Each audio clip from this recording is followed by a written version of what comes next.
Hi, Aqua Roomers. Time for chapter reading. So, yesterday, the Indians all rode by the house. So many from east to west. And Laura and Mary and Ma and Pa just watched and watched. It was something else. Well, now we're reading Soldiers. We just started this chapter, and there is Ma weeding, planting with Laura and Mary, and there's Pa doing lots of digging up and planting. It's much easier after the prairie fire. Oh, yes. The grass is now able to come up with the plow. After the Indians had gone, a great peace settled on the prairie, and one morning the whole land was green. When did that grass grow? Ma asked in amazement. I thought the whole country was black, and now there's nothing but green grass as far as the eye can see.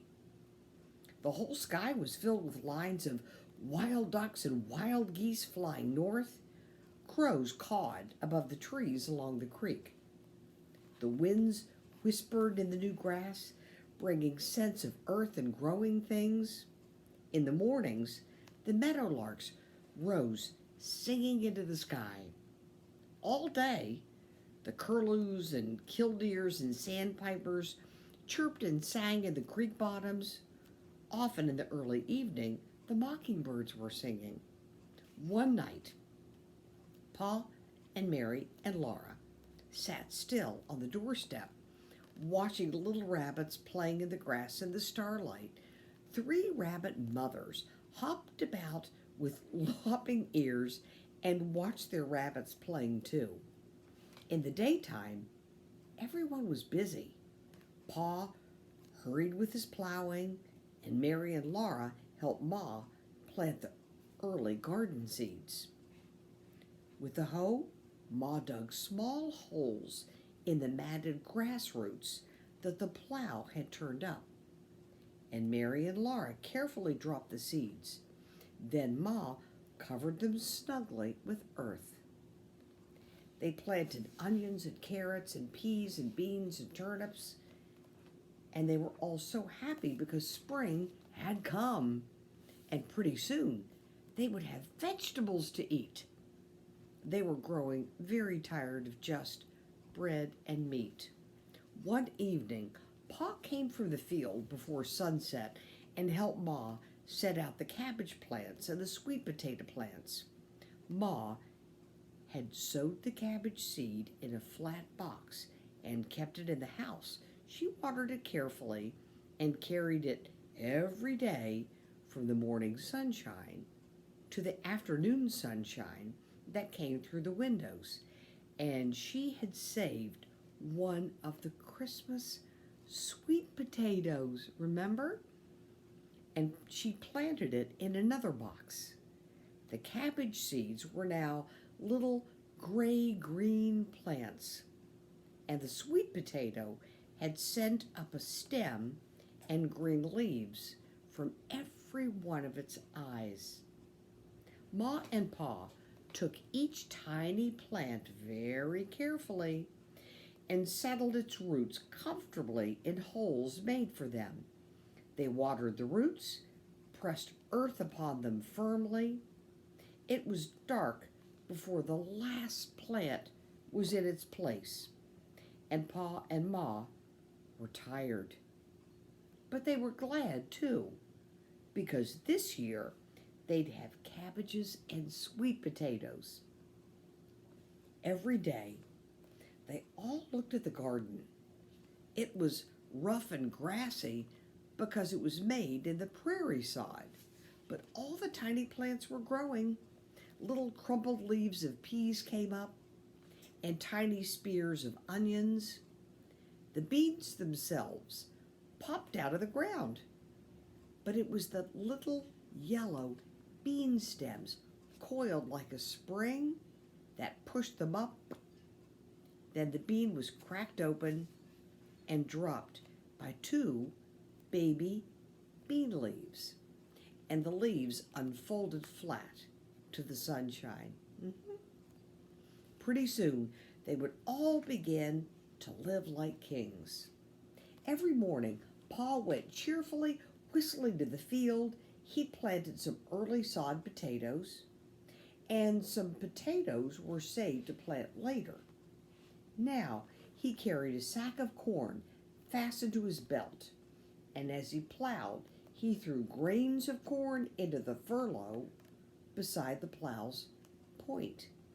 The plow turned over a strip of sod on top of the seed, but the corn could fight its way up through the matted roots, and there would be a cornfield. There would be green corn for dinner someday. Green corn? And next winter, there would be ripe corn for Pet and Patty to eat. One morning, Mary and Laura were washing the dishes, and Ma was making the beds. She was humming softly to herself, and Laura and Mary were talking about the garden. Laura liked peas best, and Mary liked beans. Suddenly, they heard Pa's voice, loud and angry. Ma went quickly to the door, and Laura and Mary peeped out on either side of her. Pa was driving Pet and Patty from the field, dragging the plow behind them. Mr. Scott and Mr. Edwards were with Pa, and Mr. Scott was talking earnestly. "No, Scott," Pa answered him. "I'll not stay here to be taken away by soldiers like an outlaw. If some blasted politicians in Washington hadn't sent out word it would be all right to settle here, I'd never have been 3 miles over the line into Indian territory. But I'll not wait for the soldiers to take us out. We're going now." So what happened when Pa and Ma and Mary and Laura drove the covered wagon all the way from the little house in the big woods to Wisconsin? And they were in Indian territory. But they were 3 miles too far away. I know that sounds confusing. So really, they should have gone 3 miles further to be where they were supposed to be. And I guess anybody who was living where they are, like Mr. Scott and Mr. Edwards, the soldiers will come and say, "You have to move." But Pa does not want to stay and wait for that. Oh, 3 miles. Imagine that. If Pa had gone 3 miles further, it would have been okay. My goodness. "Well, what is the matter, Charles? Where are we going?" Ma asked. "Darned if I know, but we're going. We're leaving here," Pa said. "Scott and Edwards say the government is sending soldiers to take the settlers out of Indian territory."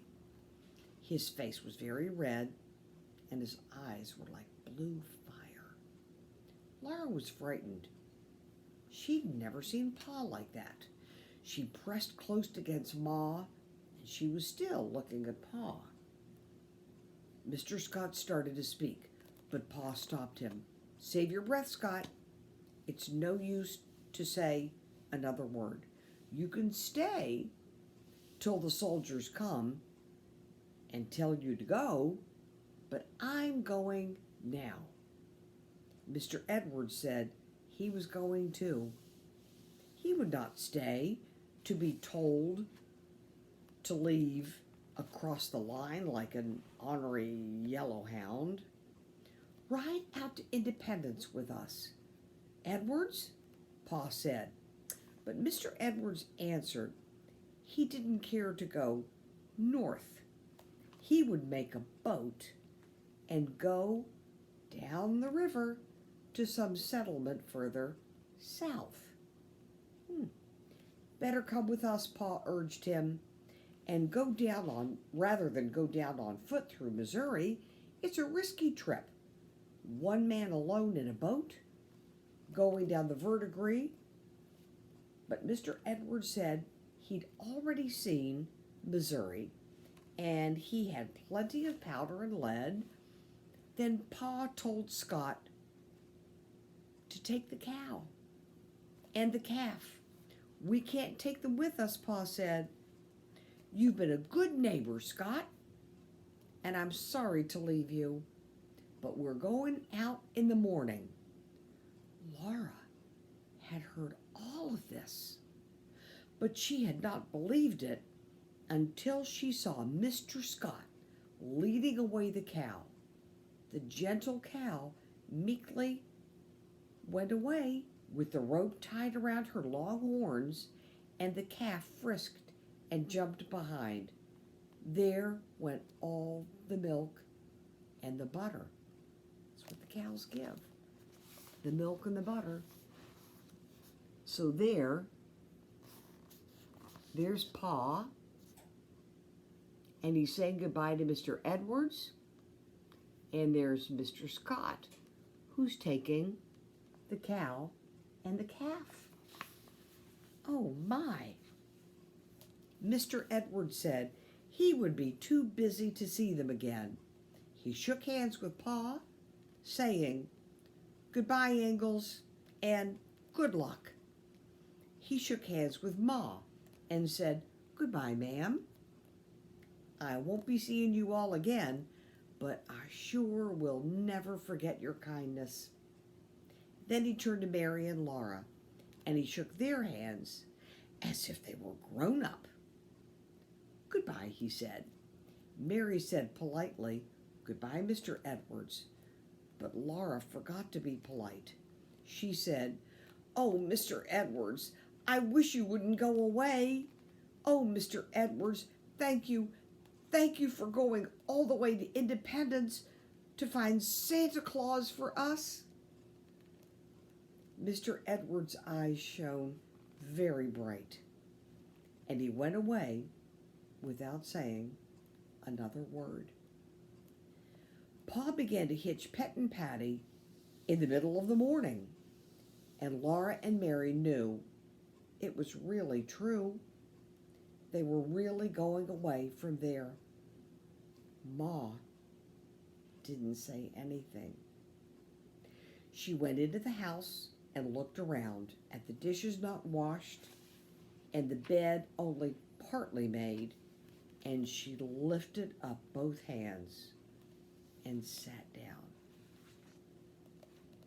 Mary and Laura went on doing the dishes.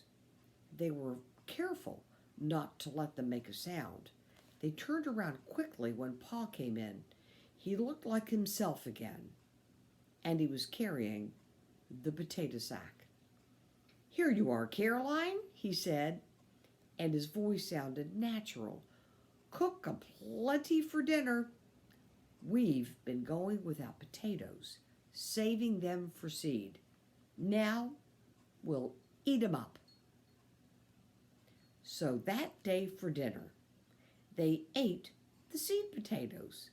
They were very good, and Laura knew that Pa was right when he said, "There's no great loss without some small gain." No great loss without some small gain. So even if it feels terrible, like a great loss, there's something good that comes out of it. After dinner, he took the wagon bows from their pegs in the barn. He put them on the wagon, one end of each bow in its iron strap on one side, and the other end of its iron strap on the other side.